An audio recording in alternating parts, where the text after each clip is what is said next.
I can now. Hey everybody, thank you for, I already blew it. No, that's what I say. Thank you for tuning in to episode 146 of The Virtual Couch. I'm your host, Tony Overbay. I'm a licensed marriage and family therapist, certified mindful habit coach, writer, speaker, husband, father of four, and creator of The Path Back, an online pornography recovery program that is helping people like you overcome turning to pornography as a coping mechanism. I'm rattled because my daughter is here right beside me. No, it's okay. So if you want to overcome pornography and go to pathbackrecovery.com, you'll find a short ebook that describes 5 common mistakes that people make when trying to overcome pornography addiction. Again, that's pathbackrecovery.com. And okay, that's the hard part. Whew, that's okay. But you can also go to tonyoverbay.com and sign up to find out more stuff. I'm rattled. Oh, turn around. No, it's okay. Go to Instagram. Yeah, you've heard Instagram, right, Mac? You know, a little bit. Kids Kids these days, kids your age. You can follow me at Virtual Couch on Instagram, or there's a Virtual Couch page on Facebook, or Tony Overbay, licensed marriage and family therapist on Facebook as well. And here, Mackie, I'm super excited about this. And you can watch this on YouTube. Mackie and I are recording this. We got the lights set up. We've got an HD webcam. We've been practicing things. I still feel like we probably didn't hit something right, and maybe we're not recording. I think we're recording. But you can go check this out on YouTube. So find the Virtual Couch channel on YouTube. And on any of those places, if you leave a review, which I would be greatly appreciative of, and this is hard for me to say this, right? You know that I don't like to beg, to grovel, right, Mac? Right. So, but if you leave a review, that would be very kind. I've said before, reviews and subscriptions and ratings are kind of the currency of the podcast industry these days. I have either a Virtual Couch podcast magnet or a Virtual Couch podcast sticker that I'm holding up. So I guess if you're not watching this on YouTube, but they're really cool. They're so cool. Thank you. And but I'll send one of them to you. So if you leave a review, just shoot me an email at contact@tonyoverbay.com and send me your address. And if you want a sticker or a magnet, and one of these will be yours. And I will get them out on time and all that good stuff. So, spoiler, it's not a spoiler. This is the part that I always think that no one is just tuning in like a radio station. So people already know who the guest is today because they saw it in the title. The guest today is my daughter, McKinley Overbay, a.k.a. Mackie Overbay. Mackie, welcome to the Virtual Couch. Thank you. Mackie, this is your second appearance on the Virtual Couch. Mm-hmm. How does that make you feel? Wow. Mackie was on, the first time she was on episode, it was 91. And Mac talked about her kind of overcoming or dealing with, or I forget, what did we title that one? It was about depression, right? Mm-hmm. And I'm curious, there has been a lot of people, a lot of good feedback. You've heard good feedback from it. And I've had a lot as well. And people have asked me, how's Mackie? Are you going to have Mackie on again? And so we're doing that. And I'm really excited about it. But what did you hear after that episode? Did you have some good feedback from that, or? I didn't get a lot. Yeah. Personally, but you told me some. I mean, I had like a couple people say they listened to it. And yeah. thought it was cool and stuff. But and then I forwarded you things that I would get, so that was kind of nice. Stuff. Yeah. So today we're going to talk about. We've got something in particular that Mackie had posted that I wanted to talk about a little while ago. So we're going to talk about that, and then we also just put out there on Instagram to ask if there were any questions anybody had that we could answer. So this is going to be a little bit of a Q&A and also just a part 2 with Mackie, a little follow-up with her. So are you ready to get to that? Sure. So tell me about the post. So you did a post when? I think it was May. Yeah. Mental Health Awareness Month. Yeah. Okay, so it was the very last day of May. Okay. Right? Yeah. Yeah. And what do you remember about the post? What do you remember about going into that?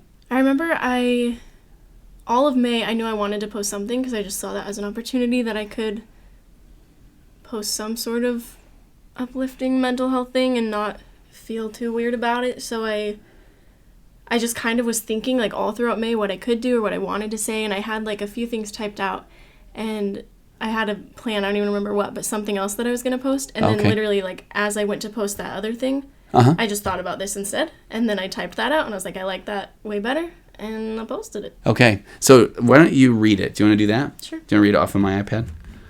Okay. So I want you to read that, and then I want to I got some questions for you here. Okay. So, all right. So it was the end of Mental Health Awareness Month. Yes. So I said, in honor of the last day of Mental Health Awareness Month, here are 7 things my depression and anxiety have taught me so far. Number 1, it's okay to not be okay as long as you keep trying. 2, everybody is dealing with something. You're not crazy. You're not alone. And anybody who's listening, we'll go back and go through these. So I want you just to read them. Okay. You bet. Number 3, yes, there will be a lot of bad days, but you've got to stick around for the good ones because they are so, so, so good. 4, it's okay to give yourself credit for how hard you're trying, even when the results feel small. It's okay to be proud of your efforts. Do you know how hard it is for me to not jump in already? I can tell you already jumped in I know. twice. Okay, that's a very good point. Okay, go ahead. Okay, 5, you will heal, you will be okay. 6, you are so loved regardless of what you are going through. 7, there's beauty in sadness, there's beauty in healing, there's beauty in growing. Mental health is so important, and mental illness is so real. Your feelings are valid. You are enough. There are better days ahead. Be kind, express love, check in on your friends, talk about how you're feeling. Keep fighting, keep trying, and don't ever give up. Everything is going to be just fine, I promise. Okay. And you put what are those little sunshines after stars. it? Little stars. Those are stars. And you said fine. No, suns. Suns. Thank you, Mackie. Okay. And then you said everything's going to be just fine, but how many I's is in that fine? At least 7. So how would that really be read? I'd rather not. Going to be just fine, right? Yeah. So let's go through each one of these. Okay. So the first one, it's okay to not be okay as long as you keep trying. Mm-hmm. Tell me more. I just think that goes off of the whole, you need to feel your feelings. Yeah. Big advocate of that. You're allowed to feel your feelings. You're not supposed to bottle them up. So I just think it's it's important to realize that there are moments that you're not going to be doing great. And that's okay. It's not fun, and it's not, nobody's like, yay, I'm so happy this is happening, but it's good, and it's okay to feel those things. And then I just said, as long as you keep trying, and that's just, if you have the mindset that things are going to get better, and then you try to do things and be productive and just do positive things that will lead to you being okay, then it's totally valid to have those moments, those days where you're not okay. Well, so, and I like that. So, where my mind goes, and I'm so grateful you put that it's okay not to be okay, because I think a lot of times people do feel, especially when we can look on, and I'm not trying to sound like the old man of when you go on the computer or the phone and you look at other people's Instagram accounts, and but I do feel like it's really easy to just see everyone else having an amazing time, right? And so then we feel like if we're not having an amazing time, now we get into that "what's wrong with me" story in our brains. So, and I even, I know a lot of people that say they get up in the morning, they're like, all right, today I am doing it. I'm going to just choose to be happy, and I am going to be happy. And I admire that. I love the optimism behind that. But then, let's say that somebody rear ends them, or let's say that, the dog, why do I want to go with poops on the carpet? But let's just say the dog did, and it's nice white carpet, and you just had it installed, then you're not going to be like, that's awesome. Right, and that's okay. That's not normal to It's a bad dog, though. Can we be honest? Oh, no, but it's not his fault. No, I don't know what you fed him. You might have left some stuff out. Exactly. Right? But I mean, so that it is okay to be frustrated or to be sad. It's normal to feel things that aren't always positive. Yeah. And that's okay. It's okay. So I like that, as long as you keep trying.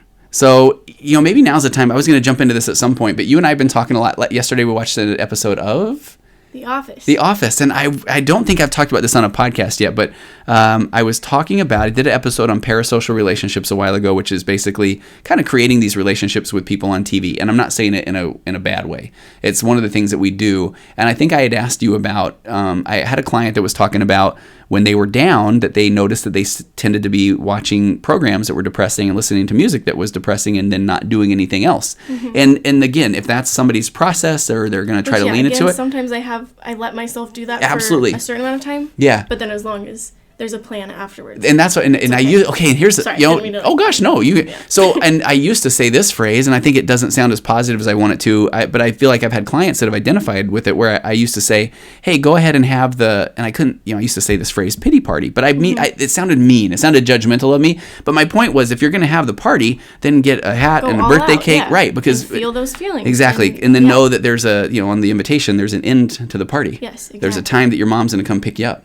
And you have to go, else. right? So, yeah. But so kind of back to that, the parasocial relationships, the office, that sort of thing. I think we were talking about, I had a client that said that they started watching more uplifting things just on YouTube in general, and they started trying to do something with their hands. They actually, this particular person, really good at making crocheting, that kind of thing. So I really liked that idea. So it's not that they immediately are saying that they shouldn't feel bad or that they immediately feel better, but it's leaning a little bit more into that. I'm going to kind of keep myself busy with something productive, and I'm going to watch something that's a little bit more positive, a little more uplifting. And if it's Michael Scott in The Office, it's like, I know these people, and they're funny. I mean, do you feel like that has helped? Yeah. Okay. Yeah. Because you've watched The Office a time or two. Well, you know. A little bit. A lot of people have. I mean, that one's, that episode yesterday was really funny. Yeah. It was the one where Toby is leaving. Yeah, that's anybody that's an Office fan already kind of knows that one, and it's amazing. All right, let's move on to number 2. Okay. Everybody's dealing with something. You're not crazy. You're not alone.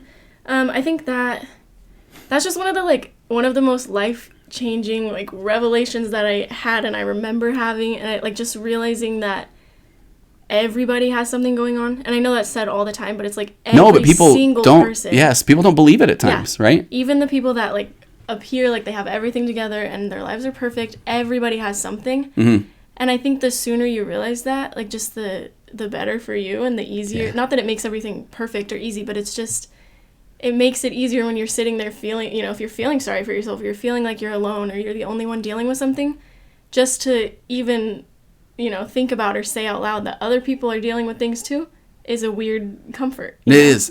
And this is the version I get a lot of times when people find out that I'm a therapist, and they'll say, I don't know, do you think I need therapy? And I've never even talked to the person, and my first answer is yes. Because we'd all do. It would all help. It helps to get things off your chest. It helps to process things. It helps to even just have somebody to bounce things off of that you don't necessarily feel that they have an agenda or a dog in the fight or whatever the phrase could be. So you don't know that one, huh? No. I remember when I was teaching seminary one time, and I was just talking about being on I'm getting on a soapbox, and I just saw blank looks. Do you know what that one means? No.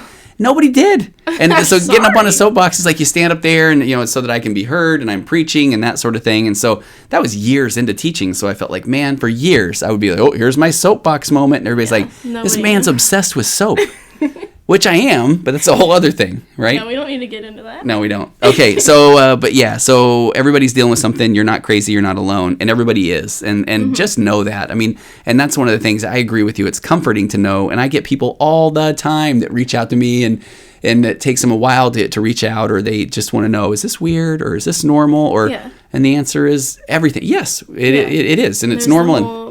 Why is this happening to me and all that? And it's that's just, again, it's not productive. And so I think it's just easier to go, well, other people have stuff too. Yeah. And then kind of. Yeah. So let's deal with it. Let's do it. Yes. Okay. Number 3. Oh, are you getting hot?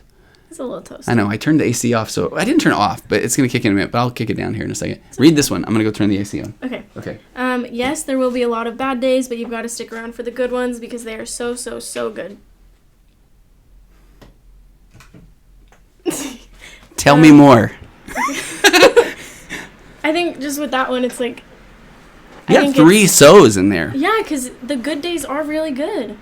So, so, so good. Yeah. And I think I don't realize that a lot, but I realize if I'm having a bad day and I look back on a good day, it's I realize how great that was and how fun it was to just feel good and have, just have a good day.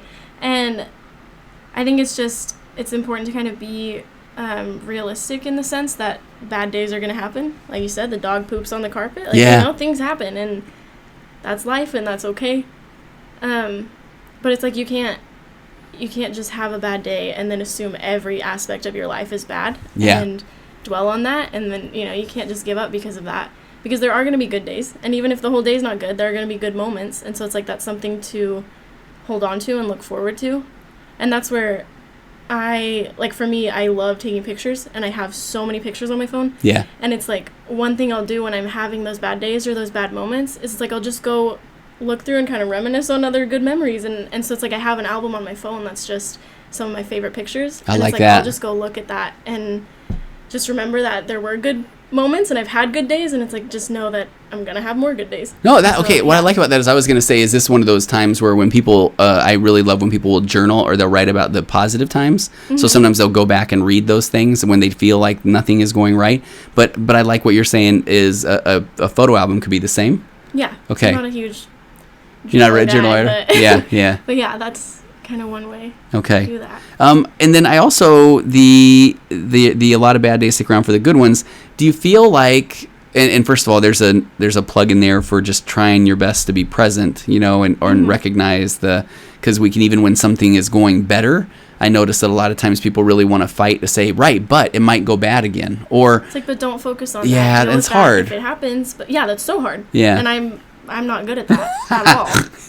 And I think a lot of people do struggle with that one, where, because it's interesting because I do feel like I get I've talked to a fair amount of people who they just want to say, you know, things were going good, and then something bad happened again, as if I told you.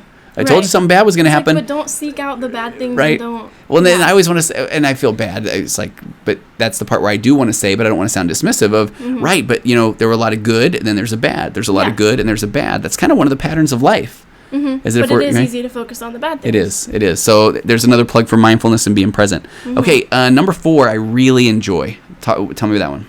It's okay to give yourself credit for how hard you're trying, even when the results feel small. It's okay to be proud of your efforts. Tell me more.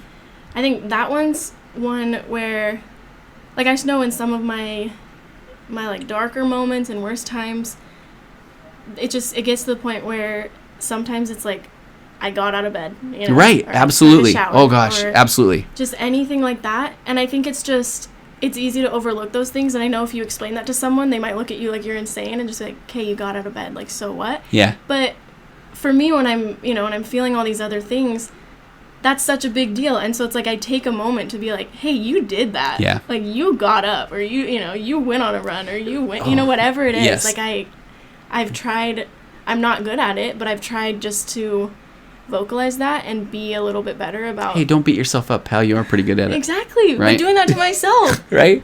Okay, so I was going to say, hey, what's the book that's near mine and mom's bathroom? But you wouldn't know that one. But there's a book that's like Make Your Bed. I bought her that. Oh, yes, you did? I know about it.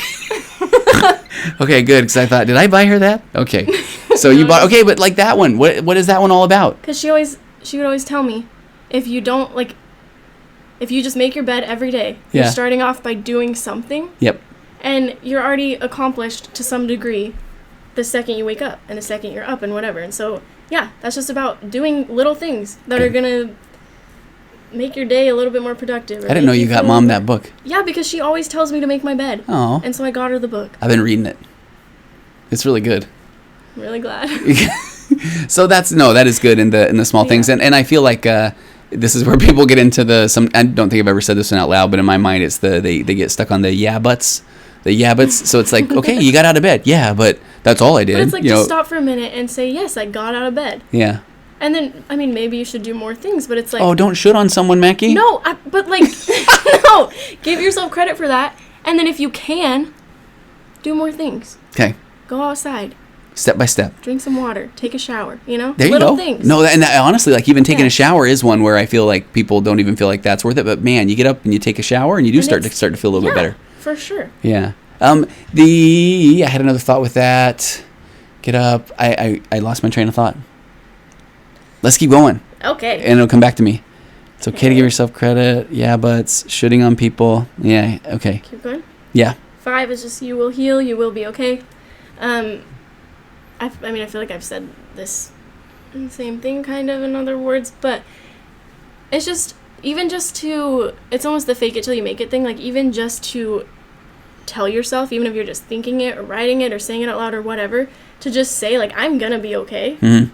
That makes all the difference in the world. And you know a fun little thing I think about all the time? Okay, hang on. We're going live on this bad boy then. Hold on. No, it's not. Oh, we're now out. Okay. All right. As we're recording this podcast for a later date, what is the fun thing you think of all the time? I just think it's funny that, okay, you have a newborn baby, right? And it's crying. What's the first thing you say to it? It's going to be okay? Yeah. Everyone's just like, you're okay. It's going to be okay. We're like feeding that to ourselves from day one. Oh. So why wouldn't you do that now? Oh. You know? Yeah. No, I like that. All right. So that one was you will heal. You will be okay. Okay. Just tell yourself that. It helps. All right. Number 6.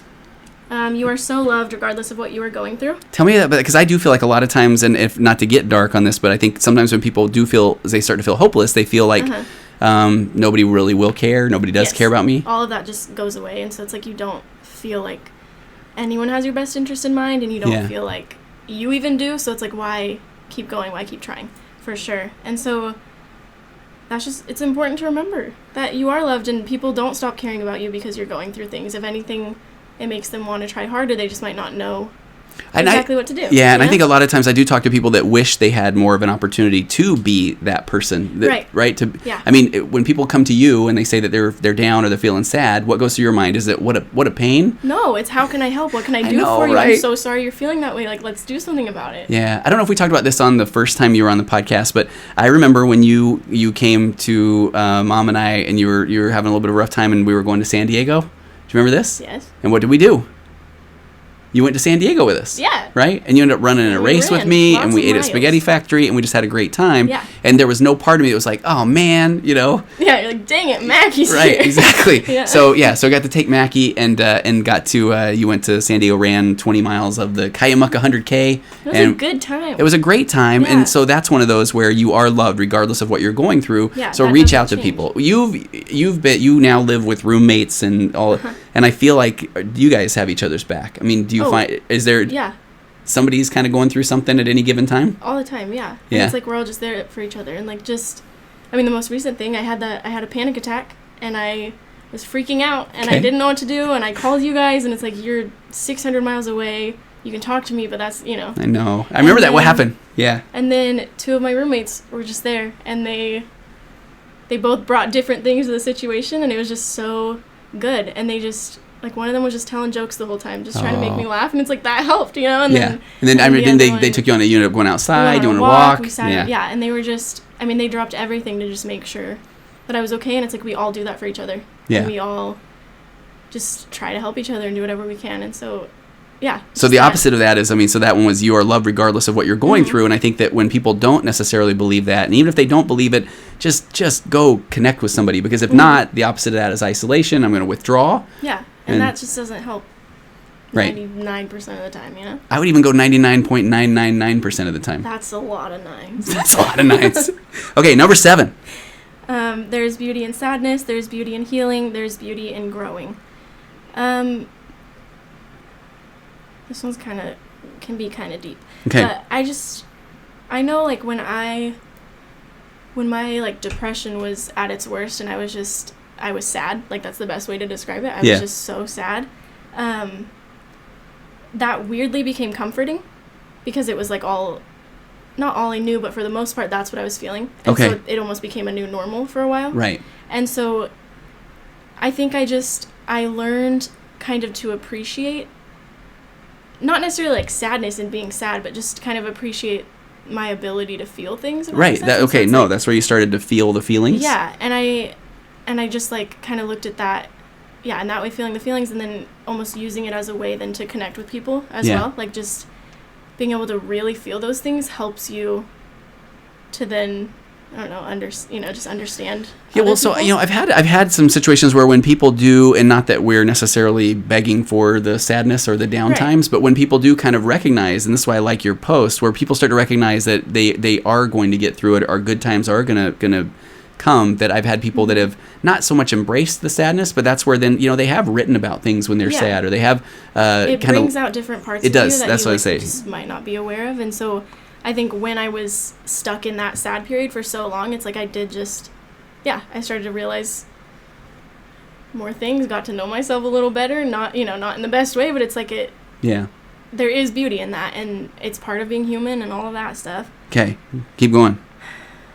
And then, same thing with healing and growing. It's like in those moments when you're that sad or when you're that low in any aspect of life, I mean, you're going up from there, you know? And so it's like it's easy to just learn to appreciate each step, and as you get better and just realizing those little things and seeing that, it's a cool thing to, I mean, it sucks in the moment, right? But it's a cool thing to look back on and just realize, like, oh, I did that, and I grew. Okay, this is funny. So one of the lessons that today we taught in Sunday school was this one about, do you want your life easy or hard?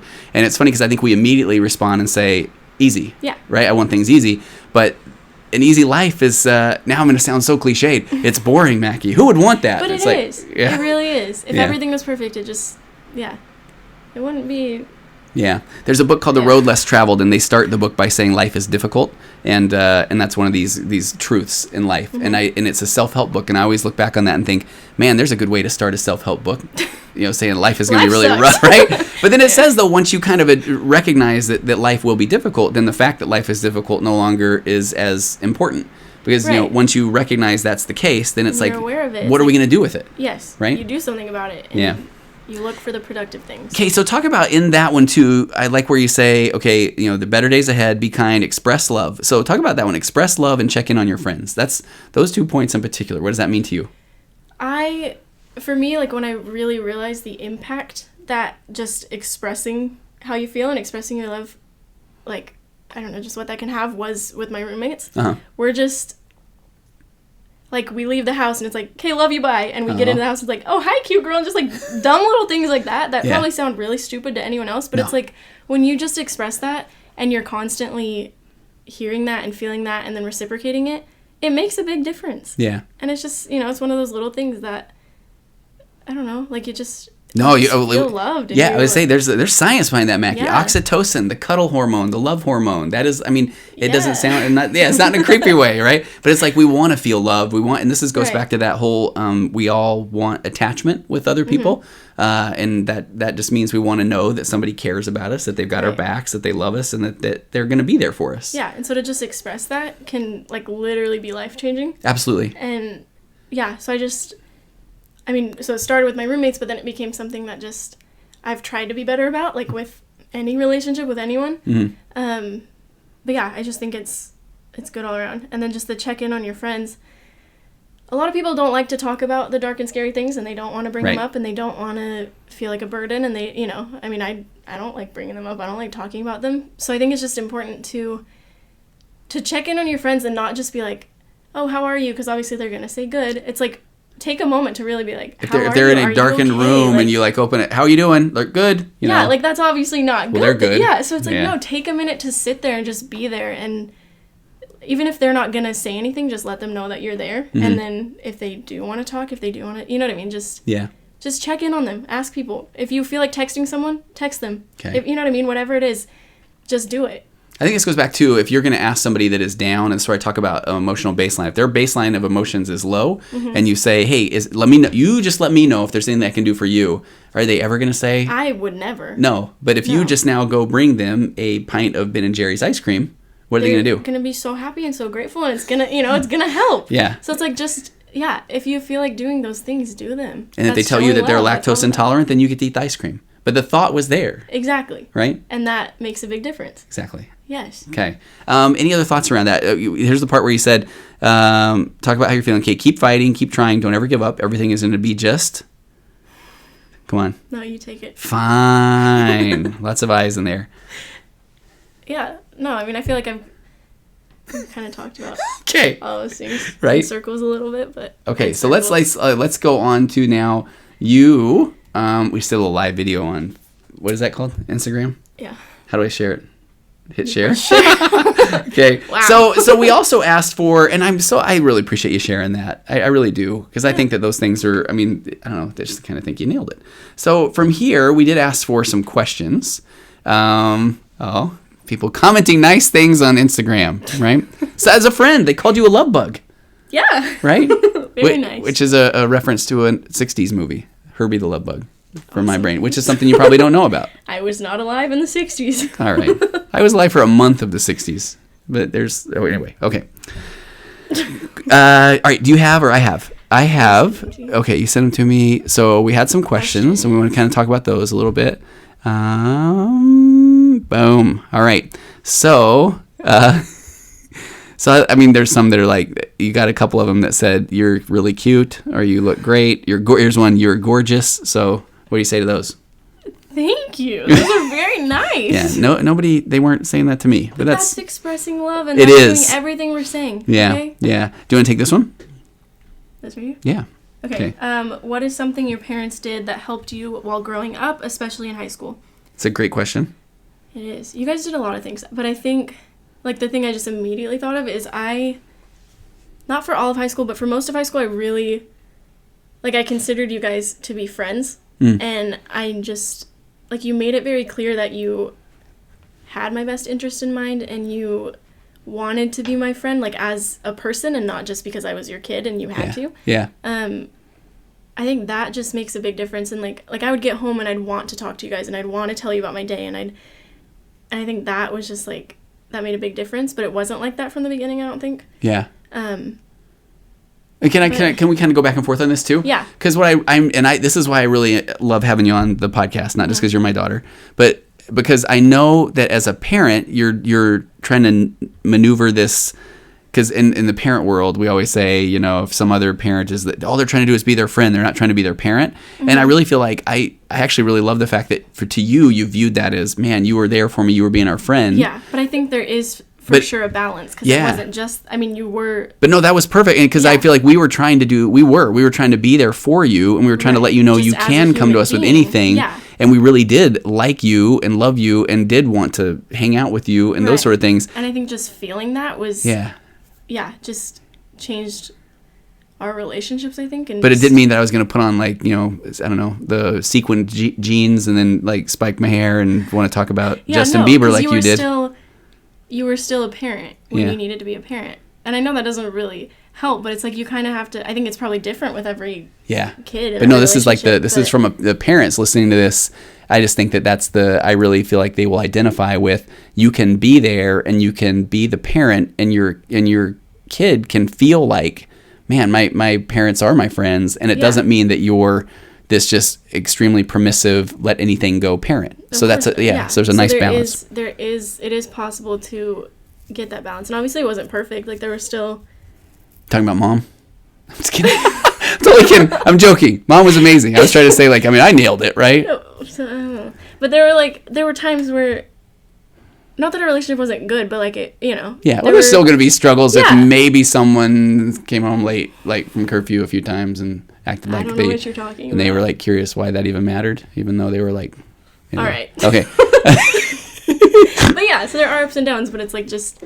And I know I probably this is that thing where I probably put too much stock in this, and we talked about this in the last episode, but I personally, when it says, what did your parents do that helped you while growing up? I mean, I really did enjoy those times where I would just go lay on your floor. I know I say that all the time. I just loved that. You would do stuff like that, and even if I didn't want you there necessarily, it's like then once we got talking, it was good, and that's when I'd realize, this guy just wants to hang out with me, and he's my friend, and he genuinely cares. And I think it's those little things. Yeah.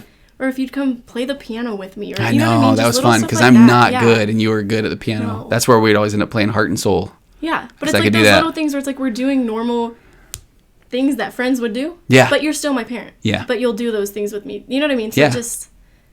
And a lot of times I was doing that to try to get you to make chocolate chip cookies for me. And sometimes I would do that. And sometimes you would forget to set aside some dough and put the dark chocolate chips in them.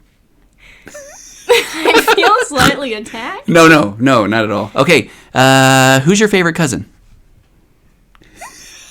You can't ask me something like that. No, I didn't. Your cousin did. Yeah, well, I'm... Okay. All right, the other one. This is a great question. Has medication made a difference in your day-to-day life and any side effects? Like that one, because I know people are afraid of medication. There's a lot of stigma around medication. And I just had a Julie Lee on my podcast, or I was on my podcast, and she talked about never even thinking about medication until she was in college, and now, medication's really helped her. So what's your experience been?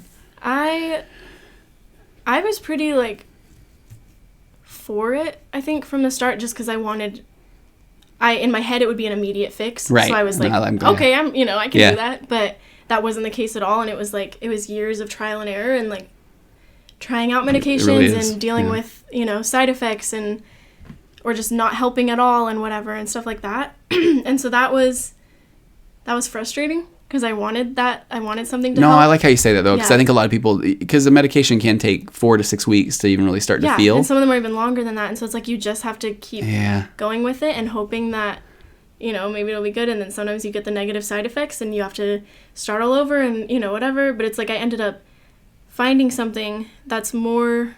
You took a couple different ones. Yeah, no, I tried a few. And then it's like the one I've kind of stuck with is more like aimed towards anxiety, but it helps a little bit with...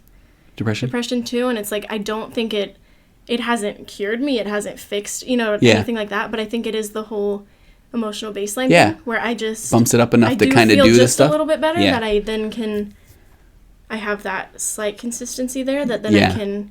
I still have to do things in mindfulness and be productive, Right. and it's not easy still, and I still have bad days and all of that, but I do think it is worth it just for even that slight little bit. Anytime I really am grateful that question was asked and that you answered that way, because I think people do want the quick fix. And I think that people view an antidepressant almost as it's going to make them happy. And, But you that's know, not it's how not. it Now, works and I at all. had a client, one of the first ones I ever spoke with about antidepressants, talked about, he just said his elevator didn't go all the way to the basement because he said in the basement, there were not good things. So he's like, if it just stopped in the lobby or the first Yeah. floor, Then I could it's handle like, that. That's great. Yeah. And I really love that. Yeah. So- I think that's the reality of it. And And have you had side effects? with I can this remember. one, no. No. But with a few of them that I had tried, yes. Yeah. Remember what any were? I just know Was it the- one was just I was sick all the time. Okay. Like, I Yeah. just Like felt nauseous kind of stuff, or horrible. yeah. And then one was like made me just more anxious. Oh, right. Like just my heart would Okay. beat a lot faster, and Yeah. it just just And I know some like are a little bit of weight gain, so some people are a little bit worried about that. yeah. Or, One I just no appetite ever, oh, right. stuff like that. So Okay. I don't know. That's good. All right. Yeah. This is a good question too. We'll go with Brooks. Okay. Love these. How's your dad's profession impacted your guys' relationship? And you don't have to say nice things just because I'm here and I drove you here, and I might give you think- money after the episode. I would not be mad about that. Okay. But I think we kind of talked about this a little bit in the last one, but just I think I don't know, for our relationship personally, I think it's been nothing but good. And I don't know, I was thinking about this earlier, but it's just I don't want to get emotional. She whispered she wants to get emotional. No, I don't want to. Okay. I just think a lot about yes, because of your profession, but also with Mom. I don't want to disregard her in this, but it's like, I know for a fact that if I didn't have you guys as parents, like I would not still be here, and I would not be okay, and you know what I mean? There's Somebody just so cutting many onions? things. Okay. I'm not trying to get emotional, No. but I know that for a fact, and so I just know a lot of that, like I kind of owe to you having the profession that you do, because you just, from the day I came to you guys and said, hey, I'm not feeling so great, like there's just that day, it's like you understood me, and you just heard me, and you never questioned like what I was feeling or anything like that. And so I think that has just that has helped me so much. And it's not like we sit down and have therapy sessions or Right. anything No, like matter of that, fact, you but- won't let me do that. Yeah, but it's just like you just you having the knowledge that you have because of the profession that's that you nice. have has only benefited our relationship, I think. No, it's not. I mean, because I will say, because then even when I was trying to sell you on like mindfulness or a therapist or whatever, like that's not always been the easiest sell, right? No, I pushed it away. I didn't want to do any of it. Right, because it was going to be like, no, that wouldn't work for me, Yeah, right? And I'm sitting I there, would just shut it down. And you're like, well, okay. I know this because you've dealt with I all did it these much people and more you know, cleverly and- than yeah. that. Oh, tell me more, I would say. Right? Yeah, Okay. sure. Sure. But yeah, so it's been No, so that's good. nice. It's hard. It's hard to not do, honestly, it's kind of hard sometimes as the therapist dad to not just want to just scream like, I know this will help, But you've been good at that balance, which I think we kind of said last time too. But. It's very kind. Okay. All right. A good question here too. What are the dangers of not speaking to others of your mental illness or over glorifying it? And honestly, like this is awesome because I feel like the quote easy part of this one is what's the danger of not speaking up about it? I think it's just, for me personally, it's just the whole thing where once I vocalized it and once I put it out there, I didn't have anything to hide. I didn't have this right. I didn't feel like it was this dark secret I was keeping or anything like that. It was something in my life that I was dealing with, and it's just, I still just, even with all the stigma that there can be with mental illness, I don't think there's any harm in just vocalizing it, because again, it's that thing where people love you and they care about you, and if anything, it's just, it makes them love you more. It makes them want to. And let me, and if I can be like kind of bold, and because truthfully, if anybody is, if you do open up to somebody about it and they say, yeah, I don't really believe in that, then all right, next. Yeah, there's I'm sorry, like there's okay, that's then just ridiculous. That's then not something you should have go to get put a up with. shot of empathy or something like that. I'm sorry, that makes me so frustrated. Yeah. And then when people don't talk about it or they don't speak about it or they don't even explore that is you know, if They're they not don't even talk about it, acknowledging it right? with Exactly. Then themselves or anything when like you that. leave it in your own head, then that is what, and this is me just being, I'll pull the experience card, or we can pull up some nice evidence-based data. But when you just ruminate over things in your own mind, your mind does not end that story with, oh, and it's perfectly normal, and I'll live happily ever all, happily ever after. It was like, but your brain goes to the what's wrong with me? I can't believe I'm still thinking this. I shouldn't be thinking this. All of those sort of things. And then it ends up, you just continue to ruminate, and you start to have these dialogues inside of your head, and they're not the super positive kind. And so that's where if somebody doesn't open up about it, they don't talk about it at all, then I just worry that it's scary. And it's going to kind of, it could get a little more intense. So just talk to somebody. Because even with as like vocal as I am with all my stuff, it's like I still have I'll have those moments where my thoughts start to go there and whatever. And so it's like, if you're gonna deal with that anyway, so it's like, why not speak about it and throw it out there and do something about it? And I do think it's fair that sometimes I think people are afraid to talk about it because because they do feel like people are just going to tell them that don't worry about it, just it's not a big deal. And if it is a big deal to them and they are worrying about it, so I do think it is important to, when you do talk to somebody about it, you do get a little better about talking about it, and you can be the one to say, I just need to be heard. You know, I don't want you to fix this. I don't want you to it's like, I just need to just let this go, or I just need to talk this through. And I think that is one of the things that people are afraid of, is because if they do start talking about it and they're, I've got, maybe this is a good time to talk, and I'll make this really quick, but even when a parent is trying their best, so let's say that this is, and I talk about this with a lot of the parenting podcasts I do, but if somebody comes up and says, hey, I'm really feeling down, and then if their parent answers and says something like, man, really? Because we've had a great summer, the parent is coming from a good place. The parent is trying to say, hey, champ, focus on the fact that we just went to Hawaii. But what the kid hears is what? They just hear like, I can't believe you're not. Exactly. Like, you have all these great things. You're not being grateful. Exactly. And it's like when you're in those moments, you're already questioning that, and you're already going, well, why am I not happy? And we just got back from Hawaii, so why right? am I feeling these things? So it's like to just, again, I think when people say stuff like that, it is coming from a good place, and it's trying to, but just like the phrasing of that doesn't help. And it just I had an example lately that I loved. I loved this. It was that if the person kind of said, hey, I'm struggling with these thoughts, and a parent might have said, well, what have you been working on in therapy? Very legitimate question, right? And the person that is coming to their parent, very, very legitimate expression. And so it's just, that was, that's one of those situations where when the dialogue stops at that point, then the person that was kind of putting out that emotional bid of here's what I'm going through assumes that parent is saying you're doing something wrong, right? When really all they were trying to do is say, all right, hey, what can I help with? Or tell me what you've been learning. What, like, can I back that up at all? Or can I help you dial into one of these tools that you've been learning? Right? And so that if that conversation doesn't continue, then both people kind of go off thinking, whoa, what happened there?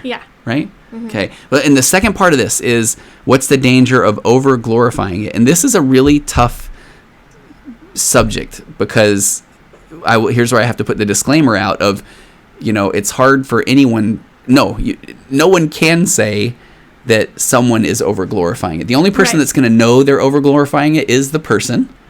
But and maybe Mackie, and I'm sorry, I was like so excited to talk about this part, and excited is maybe the wrong word, but because I where I go with this question is, I think sometimes when people don't necessarily try to seek help, or when that sometimes it can become a bit more of their identity, and I don't know if that becomes the over glorifying it. So then it's almost like they don't want to let it go, because if they let it go, this is the thing, the bringing the mental illness out, or the awareness around a mental illness, becomes how they get. They're just letting it define them. Right. I think a lot of the time it can be like subconscious. And I totally think it's not like people are over glorifying it in hopes that it will define them or anything like that. But I think you do have to kind of keep yourself in check, because if it's, I don't know, you're giving it the power when you over glorify it, and that's just, that's scary. It is. That's not, yeah. It is. It's and just scary. And again, I get it too. Like I get that if somebody has been heard now because they finally have said, hey, I'm struggling. And then it's like, let's say that there was a miracle pill that then took it all away tomorrow. Sometimes the person, and I've talked to and this is why I love the question, because I've talked to people who have literally said in sessions where they've said, I'm almost afraid that if I was, quote, better, that then nobody would really care anymore. It's like, but then I feel like that almost goes back to the you're so loved regardless of what Yeah, you're going through. And yeah. that's not, But I get that doesn't that. mean you're only loved if you're going through right. something. That means you are loved whether you are going through something Yeah. or not in that moment. Yeah, so that's why I dig that question. I just feel like, man, if you are even aware or wondering or curious if you might be identifying more, as if that is who I am, that's my stake in the ground, another good reason to just go kind of talk it through with somebody. Yeah. And I almost want to say, because I don't want this to sound dramatic, but it has brought you to where you're at now. It has been part of your life, and it has been a bit of what has defined you up to this moment. So you're always going to have it there. It's going to be your pal, your friend, right? Yeah. But it doesn't have to be. Yeah.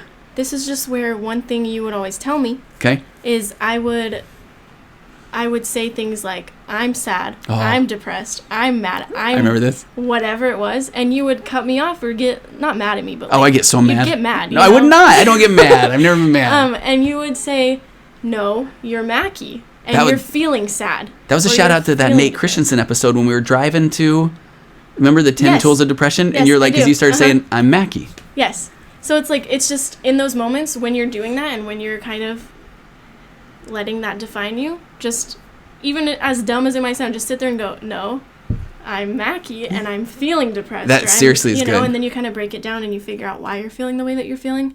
And it makes a big difference. Like, I kind of thought it was I a know. joke at first. I And I was know. like, that's not going to do anything. But it does. It does. And when you separate that, it is a feeling. It's not me. It's not who I am. Like, that just helps. And it just builds dig up that. this positive, productive thing, Yeah, and I don't know if I even talked about this on that episode but there's a thing called narrative therapy, which really is it's externalizing the problem. And so the problem, and sometimes when I'm dealing with addiction, for example, we'll talk about an addiction is this dark cloud that then comes over you when you're feeling down or depressed, or it's coming up, and so you externalize the problem. And a lot of times you use alliteration. So depression, we could call it Dave or Debbie. I don't know, no offense to the Daves and Debbies of the world, but it's like, that would be I'm Mackie. But man, Debbie comes every time I get hungry or angry or lonely or Right. tired or, that sort of thing.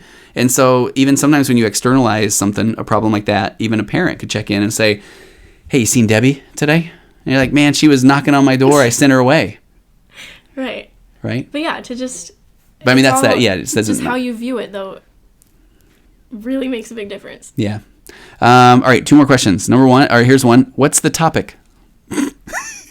It was mental illness and your post, right? Yes. Okay. No, the person who sent that, I love the person who sent that. So huge shout out to person who sent that question. And yeah. And then the last one, I really like it, was no questions, just excited. Thank With you. a little heart. I know. We were excited to do this episode, right? Yeah. So I don't even know. We might have gone an hour. We might have gone 3 hours. I really have no idea. I couldn't tell you. Yeah. But Mackie, thank you so much for coming on today. Of course. Any kind of follow-up words of wisdom or advice? That's a lot of pressure. I know. like when you I do should that. have go get him. Never give up. Go get him. You got it. Attaboy. Attaboy. Okay. And remember, if you go leave a review or that sort of thing, we're talking. I have one of the stickers on my laptop, and I get a Magnet. lot of comments about it. It's Do you cool. really? I do. Oh, that's nice. So do you have a everyone magnet should yet? Want one. No, I don't. You can put it right on your screen or on your phone. I don't think that's good. No. No. It's not. Right. But we'll until we record again, Mac. I'm grateful for your vulnerability. I really am appreciate you coming on. I don't know if you get nervous about that or not. I was nervous today because I wanted to sound smart in front of you. Got frazzled. I did, right? Yeah. But I love you tons. You got us a little teary-eyed here, right? It was the onions. It was the onions. Oh, that would be the name of the episode. It was the onions. All right, until next time, we'll see you again on the virtual couch.